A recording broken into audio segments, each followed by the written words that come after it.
دینی مدارس کی اسی اہمیت و ضرورت کو اجاگر کرتے ہوئے شاعر مشرق ڈاکٹر محمد اقبال نے کہا تھا، ان مکتبوں اور مدرسوں کو اسی حالت میں رہنے دو، غریب مسلمانوں کے بچوں کو انہی مدرسوں میں پڑھنے دو، کیونکہ اگر یہ ملا اور درویش نہ رہے تو جانتے ہو کیا ہوگا؟ اب جو کچھ ہوگا میں اسے اپنی آنکھوں سے دیکھ آیا ہوں۔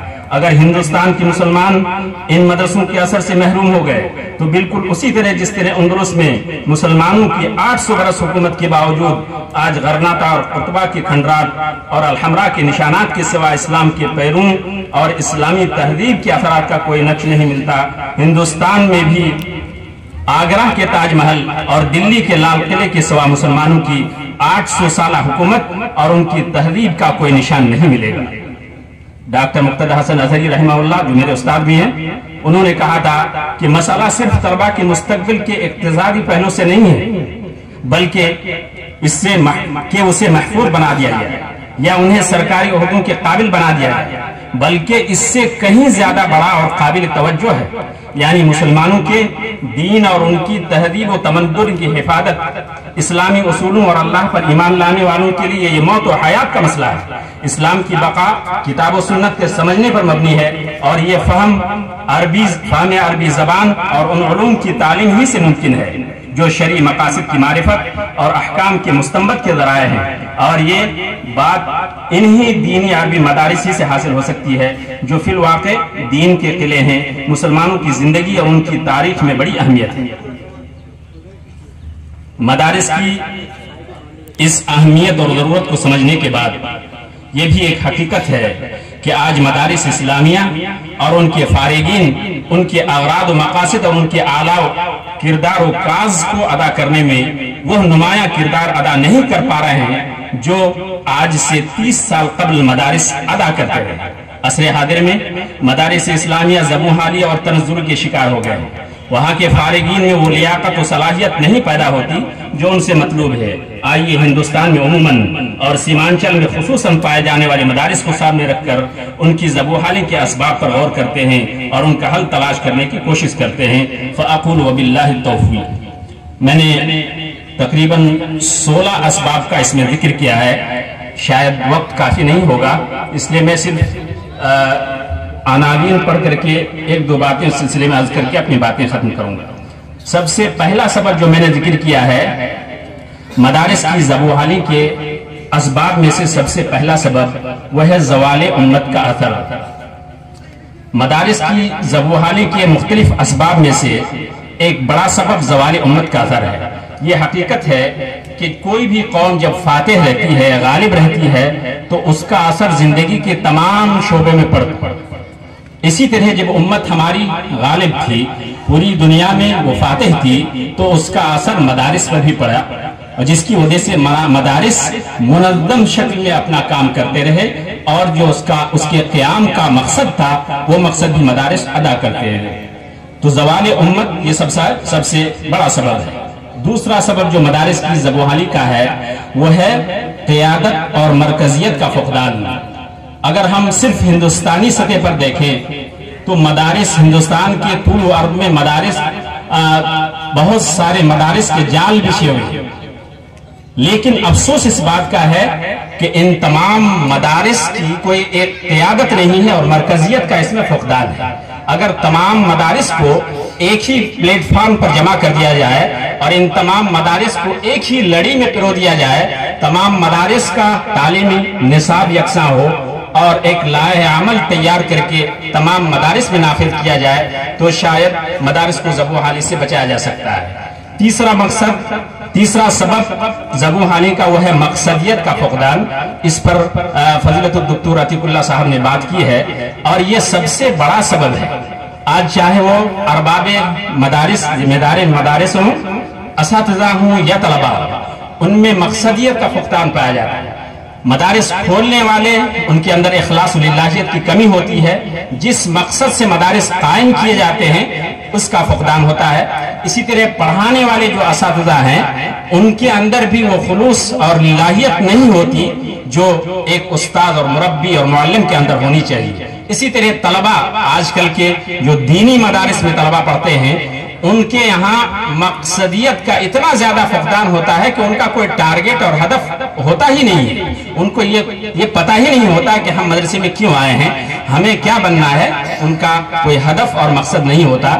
جبکہ مدارس میں پڑھنے والے طلبہ کے لیے ایک بہت ہی عظیم اور بڑا ہدف ہونا چاہیے تاکہ اس ہدف کو پانے کے لیے طلبہ محنت کر سکیں. تو مقصدیت کا فقدان بھی ایک بہت بڑا سبب ہے مدارس کی ذوب و حالی کا. اسی طرح چوتھا سبب ہے باصلاحیت و قابل اساتذہ کا نہ ہونا. آج بہت افسوس کے ساتھ کہنا پڑتا ہے کہ مدارس میں قابل اور لائق اساتذہ کی بڑی کمی ہے.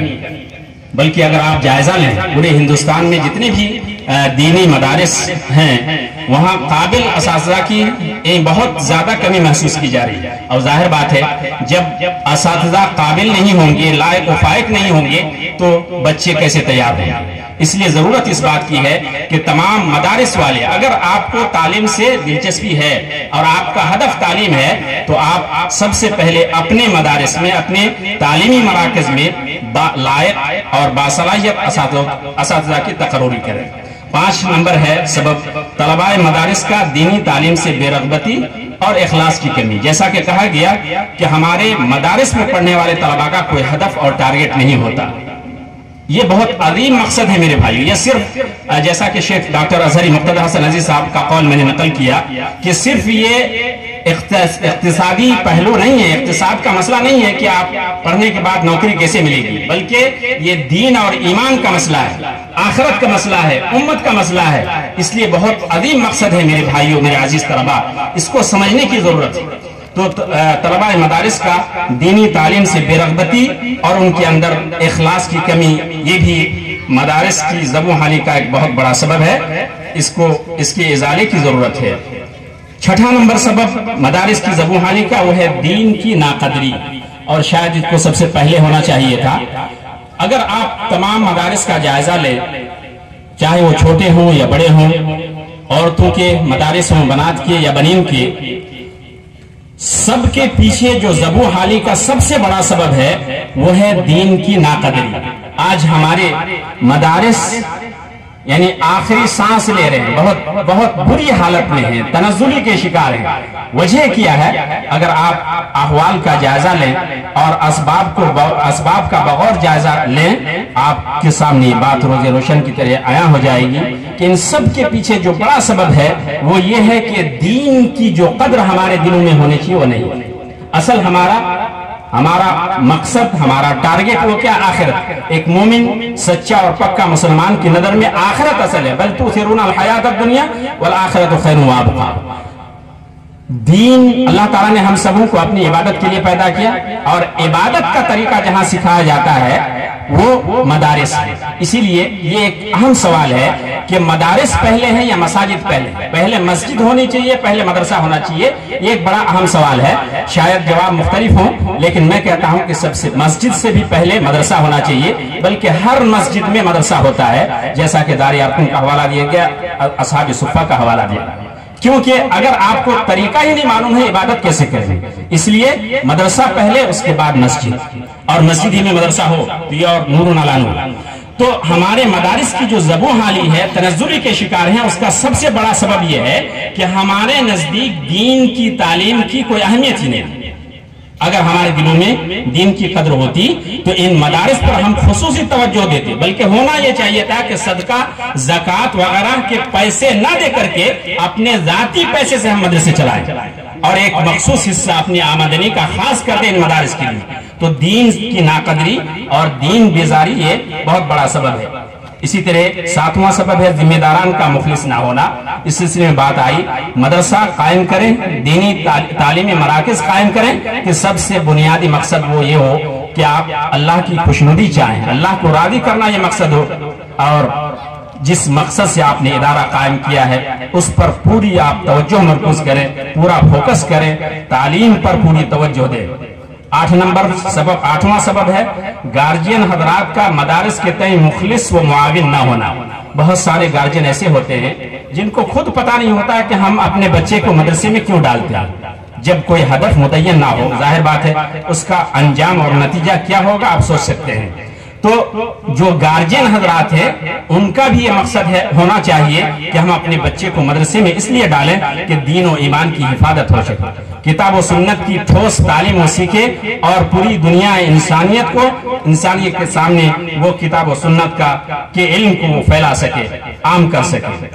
اسی طرح نواں سبب ہے طلبہ میں مادہ پرستی کا غلبہ، اور یہ بہت بڑا سبب ہے کہ آج مدارس میں طلبہ کو تعلیم سے دلچسپی کم ہوتی ہے، ان کو صرف یہ فکر لاحق ہوتی ہے کہ ہم روزگار کیسے حاصل کریں، روزی روٹی کیسے کمائیں، فراغت کے بعد ہم جو ہے کون سا روزگار حاصل کریں، یہی فکر ان کو پڑھنے کے زمانے ہی سے دامنگیر رہتی ہے۔ تو مادیت کا غلبہ یہ بہت بڑا سبب ہے، وہ اپنے ہدف کو بھول کر کے مادہ پرستی کی طرف بھاگ رہے ہیں۔ اسی طرح 10واں سبب ہے ظاہری شکل و صورت پر توجہ مرکوز کرنا اور اصل مقاصد اور روح پر توجہ نہ دینا۔ بہت افسوس کے ساتھ کہنا پڑتا ہے کہ آج جتنے تعلیمی ادارے ہیں، اسکول ہوں یا مدرسے ہوں یا لڑکیوں کے مدارس ہوں یا لڑکوں کے، ظاہری شکل و صورت پر بہت حد تک توجہ دی جاتی ہے، بڑی بڑی بلڈنگیں، عالی شان عمارتیں آپ کو مل جائیں گی، لیکن جو اصل روح ہے تعلیم اور تعلم، پہلے زمانے میں بڑی بڑی بلڈنگیں نہیں ہوتی تھی، وہ پھوس اور جھونپڑی میں بیٹھ کر کے، چٹائی میں بیٹھ کر کے پڑھنے والوں نے پوری دنیا کو سبق دیا اور کتاب و سنت کی تعلیم آنی۔ تو یہ بلڈنگیں ٹھیک ہے، ضرورت کے لحاظ سے، وقت کے لحاظ سے ضرورت ہے، لیکن اس سے کہیں زیادہ فوکس کرنے کی ضرورت ہے تعلیم پر، کہ ہمارے یہاں معیاری تعلیم ہو، اس پر توجہ دینے کی ضرورت ہے۔ 11واں سبب ہے عصر حاضر میں مختلف وسائل تواصل کا وجود، بالخصوص موبائل اور انٹرنیٹ۔ یہ آج کے دور میں بہت بڑا عالمیہ ہے۔ میں اپنے تجربات کی روشنی میں کہتا ہوں کہ آج کے اس دور میں جہاں وسائل تواصل، سائنس اور ٹیکنالوجی کی وجہ سے دنیا بہت سارے لوگوں کو فائدے حاصل ہو رہے ہیں، فائدے ہیں، اس میں کوئی شک نہیں، کوئی انکار نہیں کر سکتا، لیکن یہ بھی حقیقت ہے کہ آج کی نوجوان نسل کو اور خاص کر کے مدارس کے طلبہ کی زندگی کو بالکل برباد اور خراب کر ڈالا۔ موبائل آنے کی وجہ سے طلبہ میں دلچسپی کم ہو گئی، ان کا پورا وقت، سارا وقت موبائل میں گزرتا ہے، اور ظاہر بات ہے جو طالب اپنا سارا وقت، قیمتی وقت موبائل میں گزارے، انٹرنیٹ میں گزارے، تو آپ سوچ سکتے ہیں کہ اس کا مستقبل کیسا ہوگا۔ اس لیے ضرورت اس بات کی ہے کہ ارباب مدارس، اساتذہ اور ذمہ داران خاص کر کے اس طرف خصوصی توجہ دیں اور اس بیماری سے انہیں چھٹکارا دلانے کی ضرورت ہے، اس کے لیے کوشش کریں۔ اسی طرح 12واں سبب ہے ارباب مدارس کا طلبہ و اساتذہ کو چندہ کے لیے مکلف کر رہا ہے۔ یہ بھی ایک بہت خراب صورتحال ہے ہمارے مدرسے میں، بلکہ اگر بنگال کے مدارس کا دورہ کریں آپ کو بیشتر مدارس میں یہ نظر آئے گا کہ ایک بہت بڑی تعداد میں مدارس والے تقرری کے وقت یہ شرط لگاتے ہیں کہ آپ کتنا چندہ کر کے ہم کو دے سکتے ہیں۔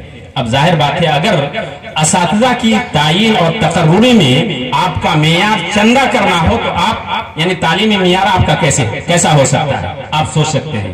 اس لیے بہت افسوسناک صورتحال ہے میرے بھائیوں، اساتذہ باصلاحیت ہو، لائق و فائق ہو، یہ ہونا چاہیے معیار کیسا ہے استاذ کا یہ دیکھنا چاہیے، نہ کہ چندہ دیکھنا چاہیے۔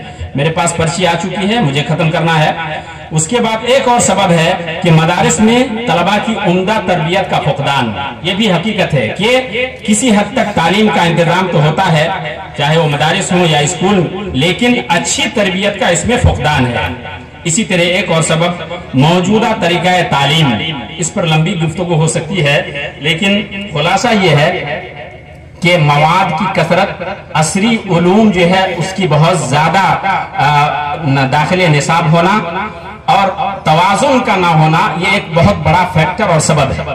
اسی لیے ضرورت اس بات کی ہے کہ ایک ٹیم بنا کر کے اچھے اور جید علماء کی اس پر ایک لائحہ عمل تیار کیا جائے کہ طریقہ تعلیم کیا ہونا چاہیے، نصاب تعلیم کیسا ہونا چاہیے۔ اسی طرح اور سبب دینی علوم کو دنیاوی علوم سے الگ کرنا، اس پر ہمارے محترم شیخ حسین احمد مدنی صاحب نے کافی تفصیل سے گفتگو کی ہے، اس لیے اس کی ضرورت نہیں ہے۔ عصر حاضر کے تقاضے کے مطابق رہائش و طعام کا بہتر بندوبست نہ ہونا، یہ بھی ایک حقیقت ہے کہ آج ہم مدارس کھول دیتے ہیں، تعلیمی مراکز کھولتے ہیں، مگر ان کے خاص کر کے کھانے پینے اور رہنے سہنے کا بندوبست اچھا نہیں کیا جاتا اور ان کو حقارت کی نظر سے دیکھا جاتا ہے کہ یہ اسی لائق ہے، ان پر توجہ دینے کی ضرورت نہیں ہے۔ جبکہ قرآن اور حدیث کی روشنی میں دنیا کے سب سے بہترین لوگ یہی ہیں. اسی لیے علماء اور طلباء کو قدر کی نگاہ سے دیکھا جانا چاہیے.